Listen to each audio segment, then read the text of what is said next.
জঞ্জাল বোঝাই ট্রলি খুলে দোকানে আহত এক পড়ুয়া।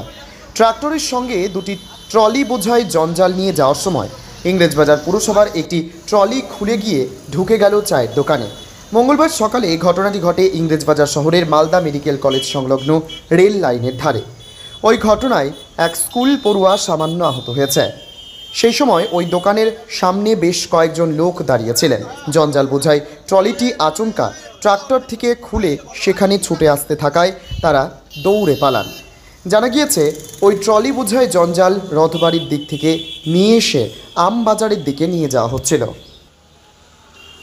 গাড়িটা হঠাৎ এই পৌরসভার গাড়িটা ইভিএম এর এটা জিনিসটা ছুটে গাড়ি এসে এদিক থেকে সোজা স্ট্রেটে এসে আমার টয়লেটের দোকানে একবার তো থামাথামি সিট নেই, টয়লেট থেকে যে পুরো পায়ে আমার এই ওটাতে এতটা লেগেছে, মানে পাটা পুরো এরকম হয়ে গেছে। আমি চিল্লাতে চিল্লাতে মানে কি বলবো আর। কোথায় হলো এটা? কোথায়? এই যে এই ওটাতে হাসপাতাল গেট মেডিকেল কলেজে একবার সোজা রোডে। কি হচ্ছিল? গাড়িটা কোন দিকে যাচ্ছিল? গাড়িটা যাচ্ছিল এই দিকটাতে, হ্যান্ডাকাদি মোড় থেকে যাচ্ছিল। ওটা ভেঙে না কি হয়েছে গাড়িটা বুঝতে হয়নি। গাড়িটা আওয়াজ পেলাম, দেখছি গাড়িটা এগিয়ে এসে পুরো দোকানে এসে ঢুকে গেল। তাহলে অল্প তো ঢুকলো, এটাকে পুরো ঠেলে মেলে ক্ষতিপূরণ করে চলে যাচ্ছে। তো মোটামুটি মানুষজন বেঁচে গেছে নাকি? একটা অটোওয়ালা বেঁচে গেছে, বাসটাতে ঢুকতে বাসটাও বেঁচে গেছে, সরকারি বাস। বহুত মানুষজনের ক্ষতি হতে বেঁচে গেল।